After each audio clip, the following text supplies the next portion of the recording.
Hello fellow booktubers, my name is Lauren and you're watching Dreams Books Courage, and today I'm going to be talking about the books that I read this past semester of fall 2016. As you may or may not know, I just completed my first semester of my sophomore year at college, so now I'm back at home.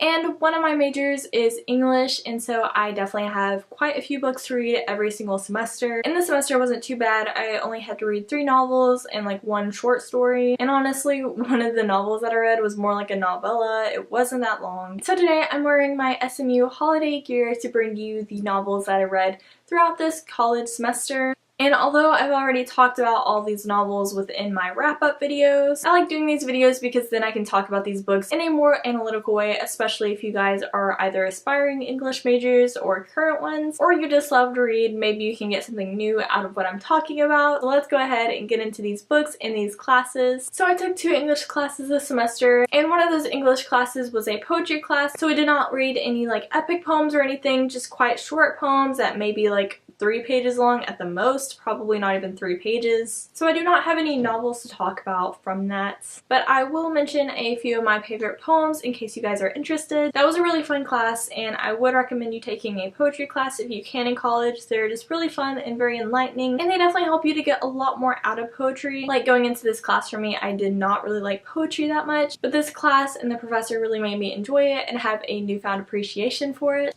My favorite all-time poem is The Love Song of J. Alfred Prufrock by T.S. Eliot. Ode on a Grecian Urn by John Keats is another great one. Grasshopper by E.E. Cummings is definitely a very interesting poem, and it took me a while to figure that one out. I would definitely check that one out. Variations on the Word Sleep by Margaret Atwood is a really great one. On the Amtrak from Boston to New York City by Sherman Alexie is one that I personally really like. And another T.S. Eliot poem that I love is Preludes, which is also really great.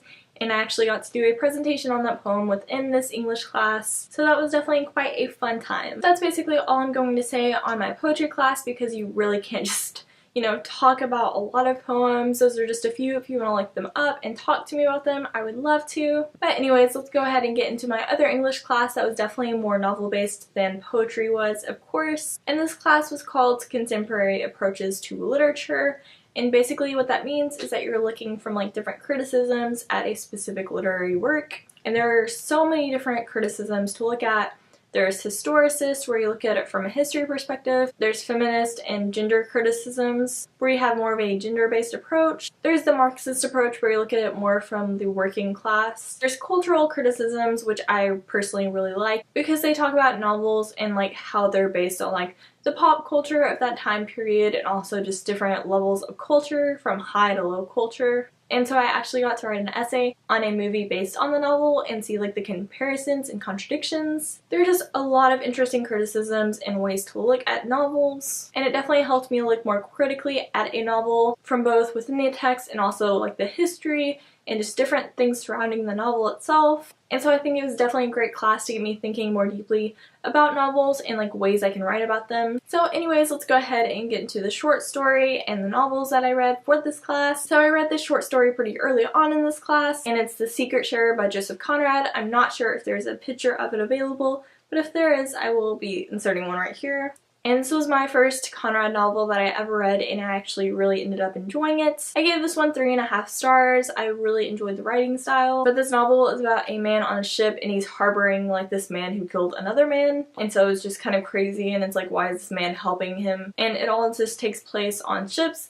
And so that's not really something that I'm like interested in or I know a lot about, like the technicalities of ships. But some of that information was within the novel, so it was kind of hard for me to like understand like different things about ships, if that makes any sense. But it was definitely interesting to look at this short story from different approaches. So like from the historicist approach, it talked about how what happened in this novel of this man strangling this other man to death actually happened in real life, and that's kind of what Conrad based this off of. Except in real life, the man that was strangled to death was black, and within the short story it's 2 white men.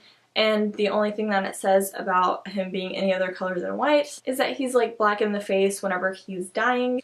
So it's kind of interesting to think about like why Conrad did that. And as I'll talk about later, with Heart of Darkness, there is a lot of speculation as to whether or not Conrad was racist. And so that definitely kind of makes him seem like he is, or maybe he just wanted to change the story from the original to kind of make it his own.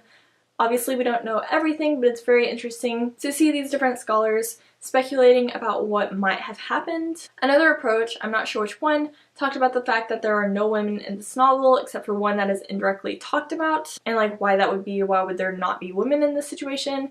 Is it because all these men have like turned wild and like women wouldn't do this in this situation? Or like why that is, and so I think that's very interesting to note. And then of course there's like so much theorizing in these things. It's kind of funny sometimes. But one of them was like, maybe the main character in this novel is actually in love with the man he is harboring, and he's actually gay, and so that's their secret that they share, which kind of sounds like a long jump within this, although of course I'd be fine if that was actually the case, but just within the text it doesn't make much sense. And then there's one just like basically deconstructing the words of the secret sharer and like what that really means and stuff like that. It's just kind of crazy looking at these different approaches sometimes, but it's also very interesting. I love looking at different like theories and lore off of like different things, different novels and movies and stuff like that. So I did think that was pretty fun, although the essays did get kind of like intense and like boring and just different stuff like that. So now let's get into the novels that I read for this English class. The first novel that I read was Frankenstein by Mary Shelley, which I actually did not bring with me from college, so it is still at college right now.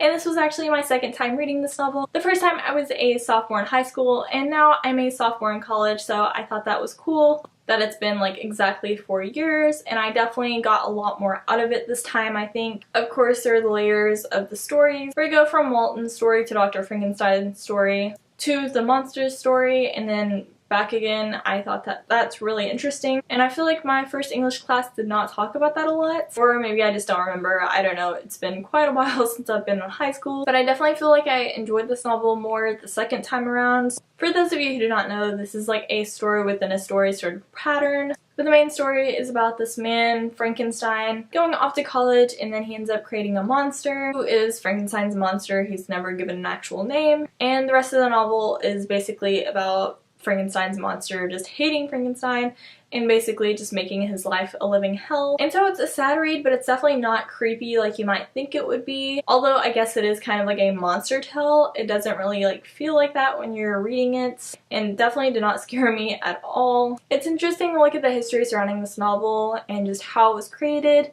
I don't want to talk about the whole story because I feel like I've heard it too many times, and probably a lot of you have as well, like the conditions in which Mary Shelley wrote this. I would definitely look it up if you haven't already. And also from like a historicist approach, it was interesting to hear that like all of Mary Shelley's children died young, and so maybe she also had like this fascination with bringing the dead back to life, but obviously she sees the monster side of that. And also it's just interesting to hear about like the mixture of what she was like reading at the time with her friends. And so she was reading like, I feel like they were German folk tales, or were they French? I'm not sure. She was reading like translated folk tales, I think. And then she was also hearing her husband and Lord Byron talk about like these different scientists and how they try to bring the dead back to life and stuff like that. And so she was definitely heavily influenced by those things. And so I really think that the history is usually very interesting to look at surrounding an author and what they were writing, and also just how she was able to be published at this time period as a woman.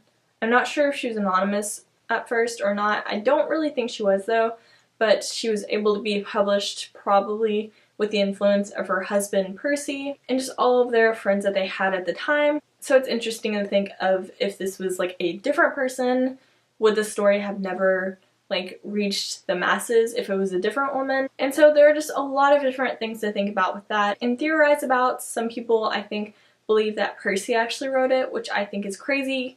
Like why would he put that under his wife's name?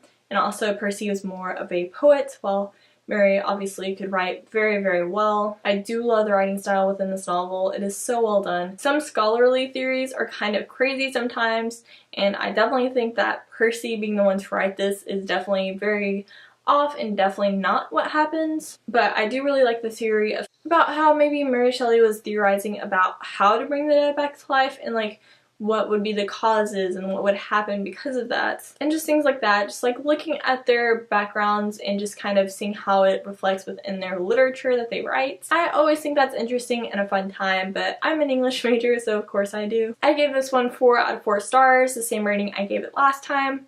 I think I'm a bit more critical of a rater now though than I was then, so I probably would have given it like 3 stars that time, but I definitely feel like this deserves a 4, maybe 4.5 star rating. And it's definitely an interesting book to theorize and just think about in very complex ways. And now the other 2 novels that I read within this class. I do want to mention first off that although I did just post my November wrap-up, and both of these novels were in that, I'm sharing more of my own personal opinions within my wrap-up videos, and this video is more about like analyzing it from like an English stance. So if you want to know more about my analysis of these novels, definitely keep watching this video. But also if you want to know about my opinions, I'll leave a link to my November wrap-up down below, and also my September and October wrap-up if you want to hear more of my thoughts on The Secret Share and Frankenstein. Anyways, the next novel that I'm talking about is Wuthering Heights by Emily Bronte, or Bronte, I'm not sure. I don't know if anyone really knows, because there's like the E thing.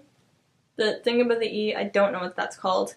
I feel like it's supposed to be Bronte. Tell me down below if you actually know what it's supposed to be, because of course we all hear Bronte, but I kind of think it's supposed to be Bronte. Anyways, this is another story that has a lot of layers, and it's also a Victorian novel. Although it doesn't follow the usual pattern of a Victorian novel, but then again, I feel like Frankenstein doesn't either. I'm pretty sure that this was the first novel that Emily Bronte wrote. I gave this novel 4 stars, and I did quite enjoy it. I read the majority of it on audiobook. This novel is primarily about Catherine and Heathcliff, who, although they grow up together, they definitely have very different lives during like late childhood to their adult years, and it's quite sad, but also just all the characters are so horrible. So you don't really end up feeling bad for like any of them, but there are definitely a lot of very interesting views on this novel besides people just hating this novel because everyone is horrible within it. I personally really like the writing style within this, but also just looking at it from the different criticisms that we did, like for example of a Marxist criticism, which was primarily looking at the working class within this novel, just comparing Heathcliff to the working class and how they are very, very oppressed, and also looking at women and how, although they face a similar oppression, it is not completely the same. And then there's like a post-colonial criticism of it, saying that Heathcliff was probably like the son of a slave because Catherine's father finds him in Liverpool, which was a big slave trading port at that time period, and that this novel is really just like attacking colonialism in some ways. And then there's like a feminist criticism that primarily looks at Catherine and how she's oppressed, and also of course Heathcliff is oppressed in a way like that. And that's more talking about how people of color and women were kind of oppressed in similar ways during this time period, though their oppression of course was different in a lot of ways as well, but just how white men were always superior to women and also people of color. So I definitely feel like it's a very interesting novel to look at the history around, because there is definitely a lot of history during this time period, especially with the imperialism of the British that was going on during that time period, and just the oppression of women and people of color, and just a lot of bad things that were going on within this time period that might make you feel a little bit better about the time period that we live in now. Although things have definitely not changed enough, at least they have changed quite a bit from this time. I really enjoyed looking at this through different criticisms that didn't really focus so much on the plot of this novel, but more about the characters and the history surrounding it and all these other things that happened during this time period that definitely give you like a more complete view of the novel and the world in which it was written, which I definitely think makes it more of a complex read. And the last novel that I'm going to be talking about is honestly more like a novella, and that is Heart of Darkness by Joseph Conrad. As I mentioned earlier, I read The Secret Share in this class as well, written by Conrad. So I knew going into this story that I'd probably enjoy his writing style, which I did, but there is some like underlying racism within these, I feel. This is about a man and his trip up a river in Africa, and I'm pretty sure they're gathering like ivory from the husks of elephants, and just his experiences and with like the native peoples within this and stuff as well. And honestly, it does seem quite a bit racist, although it's definitely anti-imperialist. That does not necessarily mean it's anti-racist, and Conrad definitely makes me so unsure about whether he's racist or not. I cannot tell. Obviously we can never ask him because he's passed away, but that's one of the main things that are discussed within like the essays about this, just like saying whether or not he is racist, whether he's not. Some people believe he was definitely racist. Some people believe he definitely wasn't. I don't even know where I stand. He might be, he might not be. I have no idea. A lot of people go with the argument that he was just a product of his time, and I really do not like that argument. I feel like you can always be better than the world around you, and you shouldn't really have anything to blame on that world. So it's hard for me to say a lot of my feelings because I'm just so unsure about Conrad as a person, and maybe that shouldn't influence how I look at his literary work, but of course it does, whether or not it's conscious or subconscious. I did enjoy the writing style, but not so much the plots, because to me, I just wasn't really interested, and it also just made me feel quite a bit uncomfortable about how he's talking about Native peoples, and also just how they're treated in general there. It's just very sad and hard to read about, but I do think it's important to read about it, and also to read a novel about like anti-imperialism sort of sentiment. And also again, within this novel there are like no women at all, except for a few that are only like within a few pages of this novel, and they're all kind of like not equal to men in different ways. And it's just interesting to see how Conrad writes women into his novels.